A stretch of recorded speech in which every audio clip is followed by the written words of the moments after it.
Espace TV, le 22h.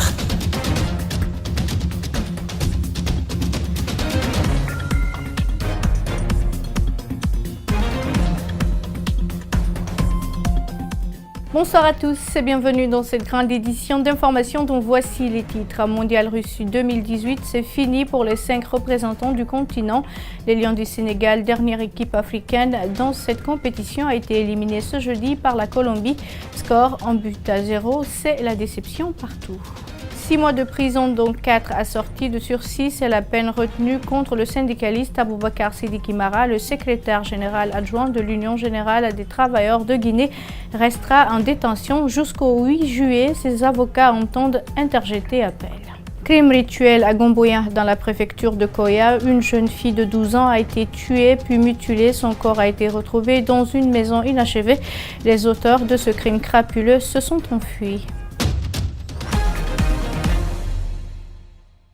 Je vous le disais à l'instant, Mondial Russie 2018, fin de parcours pour le dernier représentant du continent. Les Lions du Sénégal ont été battus ce jeudi par la Colombie sur le score d'un but à 0, alors qu'il leur fallait juste un nul pour se qualifier. Cette défaite du Sénégal a été mal vécue par les amoureux du Coran qui suivaient le match avec beaucoup d'attention. Abdoulaye, Sadio Diallo, Ibrahima Sori Kamara ont tendu le micro à quelques-uns. On suit leur réaction à chaud. Mon équipe, c'est le Sénégal. Il faut le reconnaître. Je ne m'attendais pas à l'élimination aussitôt du Sénégal. Mais le match qu'il a livré face au Japon, je me disais que c'était une occasion qu'il fallait franchement saisir pour se qualifier, quoi. Mais le fait que le Sénégal n'a pas pu gagner ce match, franchement j'avais des doutes quant à sa qualification face à la Colombie. Oui, bien sûr, c'est une déception parce que c'est l'équipe africaine sur laquelle, en tout cas moi personnellement, je comptais. À l'heure où je vous parle, ça me fait très mal. Ça me fait très mal de voir tous les pays africains en dehors de la compétition. C'est vraiment triste. Ça, c'était le seul espoir de toute l'Afrique. Il faut le dire. À l'heure où je vois, c'est décevant. On a tenu le match jusqu'à 75 minutes comme ça. Et même match nul, ça nous rangeait. Match nul, on est qualifié. Mais regarde comment le but a été pris. Bon, actuellement, ça fait très mal quand même. Vraiment, ça me fait très mal quand je vois le dernier espoir, s'il faut dire ainsi, le dernier espoir africain éliminé de la sorte. Ça me fait très mal, franchement. Ce qui n'a pas marché, il faut se dire la vérité, c'est la tactique de l'entraîneur. Parce que la première mi-temps, ils avaient la chance de scorer. Mais on a vu qu'à la reprise, l'équipe a un peu reculé, de sorte qu'elle a pris un but à presque la dernière minute. Ça dépend du choix tactique de l'entraîneur. Vous suivrez la suite de ces réactions ainsi que tous les autres résultats de la journée dans le journal du Mondial après cette édition. Triste nouvelle pour l'Union générale des travailleurs de Guinée. Son secrétaire général adjoint a été condamné par la justice à 6 mois d'emprisonnement, 2 mois fermes et 4 assortis de sursis.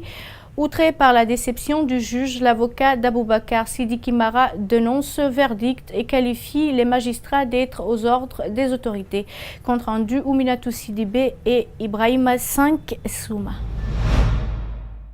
Condamné à 6 mois d'emprisonnement, dont 4 avec sursis, le syndicaliste Aboubacar Sidiki Mara a déjà purgé une peine d'1 mois et 20 jours, ce qui signifie qu'il pourrait être libre le 8 juillet prochain. Mais ses avocats crient au scandale. Maître Yomba Mara, l'avocat de Sidiki Mara, se dit déçu et parle d'une requalification des faits dans le dossier de son client. Monsieur Aboubacar Sidiki Mara ne se voit en rien concerné par les faits qui lui sont reprochés.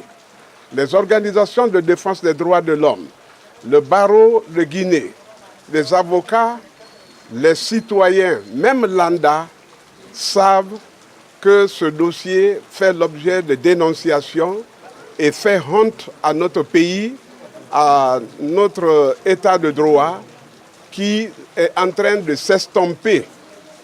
Pour Maître Yomba Mara, la défense usera des recours contre cette décision pour rendre justice à Sidiki Mara. nous jugerons également des mêmes recours devant les juridictions nationales contre tous ceux-là qui ont participé à la commission de ces infractions.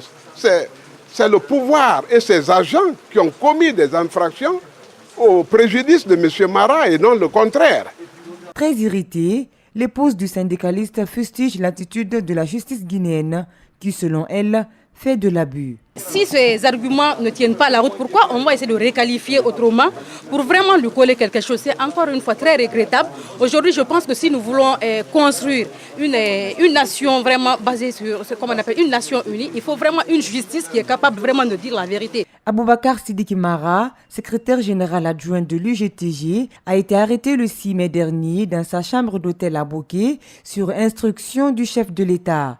Une arrestation qualifiée par ses avocats d'enlèvement. Pour eux, Sidiki Mara est le prisonnier du président de la République.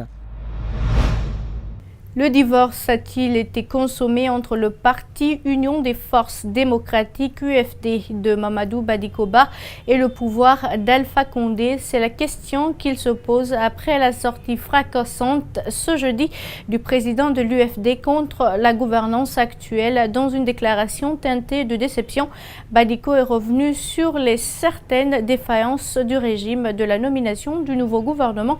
Ses relations avec le RPG Arc-en-Ciel, le président de l'UFD n'a rien laissé de côté. Mamadou Kalisso et Ibrahima Sori 5 Souma. Guinée 2018, le grand bond en arrière, c'est le titre d'une déclaration de l'Union des forces démocratiques rendue publique ce jeudi. Dans un discours long, bourré d'images, d'ironie, avec un ton sarcastique, Mamadou Badikoba dénonce son allié de 2015, le professeur Alpha Condé. Selon lui, la gouvernance actuelle est basée sur la corruption, la gabegie financière, l'ethnostratégie. Il est également revenu sur la nomination du nouveau gouvernement qui avait suscité beaucoup d'espoir chez les Guinéens. Mais ces espoirs sont retombés dès après sa composition. Un gouvernement de dinosaures, de revenants et de repêchés. Quelle crédibilité! Mais le plus intéressant dans ces mouvements, c'est le repêchage de la majorité des anciens ministres non reconduits comme ministres conseillers à la présidence. Ministres sans portefeuille, ministres flottants ou ministres sans bureau. Selon le président de l'UFD, de 1958 à nos jours, seules les têtes ont changé au sommet. Mais c'est le même système qui continue. Pour illustrer, il cite des fils de dignitaires du premier régime qui ont commis des crimes qui reviennent aux affaires. Pour de nombreux observateurs, l'UFD est un allié frustré qui cherche à se faire entendre. Nous sommes déçus que le président de la République fasse faire au pays un retour en arrière de plus de 20 ans. C'est une déception. Mais nous ne sommes pas frustrés puisque nous n'avons absolument rien demandé. Sur la déclaration de la politique générale du Premier ministre Kassori Fofana, Mamadou Badiko s'est dit pessimiste. Pour lui, il faut aller au concret. Si nous n'éradiquons pas la corruption, la prévarication et l'enrichissement illicite, notre pays n'ira nulle part, sinon vers plus de misère, plus de souffrance pour le peuple, le chaos et la désintégration, quel que soit l'homme ou le parti au pouvoir. Sur ses relations avec le RPG Arc-en-Ciel, le parti UFD compte s'y pencher lors de sa prochaine assise. Parlons éducation maintenant, deuxième journée du baccalauréat unique session 2018. Le slogan tolérance zéro n'est pas tout à fait effectif. Sur le terrain, dans certains centres, les candidats ne le cachent pas. Ils parlent de quelques cas d'irrégularité, comme la communication entre candidats. Selon dit, Abdourahmane Ba a rencontré quelques candidats qui reconnaissent avoir communiqué dans les différentes salles. Abdourahmane Ba et Djibril Kabak Kamara ont mené leur enquête dans le centre de Koshiro. Nous sommes au centre Koshiro. Il est 10 heures. Dès notre arrivée dans ce centre, le chef du centre nous a fait visiter les salles d'évaluation où tout semble bien se dérouler. Ça se passe très bien. Pour le moment, ça va. Les élèves viennent à l'heure, les surveillants viennent à l'heure. Les épreuves se passent. Nous disons que les épreuves sont abordables. À l'issue de la matière géographie dans laquelle ils ont composé, des candidats ne vont pas hésiter à faire des révélations par rapport à des cas d'irrégularité. Ils avouent avoir remarqué des communications entre candidats. Quand même, il n'y a pas eu de fraude. Dans la classe, quand même, il n'y a pas tellement de communication. Mais il y en a quand même. Oui, il y en a de communication, mais pas tellement, quoi. Il y avait des gens qui se communiquaient quand même. Mais comme moi, on m'avait conseillé de ne pas le faire. Ce que j'ai en tête, c'est ça que j'ai écrit. Pourtant, les responsables sont catégoriques. Toutes les dispositions sont mises en place pour éviter les incidents de fraude. La fouille systématique est observée dès la rentrée des classes et après chaque sujet, nous veillons, chaque enseignant surveillant dans la salle passe vérifier d'abord si les numéros de PV sont portés sur les feuilles pour éviter tout problème éventuel. Pour le moment, nous sommes stricts dessus. Il n'y a pas de téléphone avec les élèves, même avec les surveillants. Selon des informations en notre possession, des fuites de sujets ont été enregistrées depuis hier dans quelques centres d'examen. Il s'agit par exemple des épreuves d'économie et de mathématiques qui ont circulé dans des téléphones et sur les réseaux sociaux. Le slogan « Tolérance zéro » est loin d'être une réalité dans ces examens nationaux, session 2018. Ils étaient étudiants hier. Aujourd'hui, ils sont diplômés. Ce jeudi, 200 étudiants en sciences politiques de l'Université générale Lansana Conté de Sonfonia ont passé leur cérémonie de baptême. Il s'agit donc de la 9e promotion du département sciences politiques de Sonfonia. Une fin pour certains étudiants, un début pour d'autres. Et c'est Sidia Touré qui porte le nom de cette promotion. Reportage Mamadou Saliouba et Lamine Silla.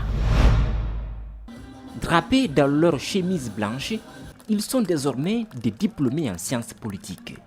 200 étudiants sortent aujourd'hui après 3 ans de formation à l'Université générale Lansana Conté de Sonfonia.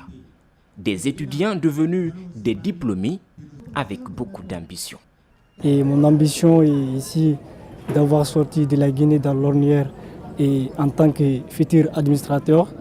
Et donc là, je suis conscient que nous devrons lutter contre non seulement d'abord la corruption, que la majeure partie, je dirais ici, est organisée ici par les administrateurs. D'abord, au préalable, prendre contact avec M. Sidia Touré et permettre aux jeunes gens de se référer.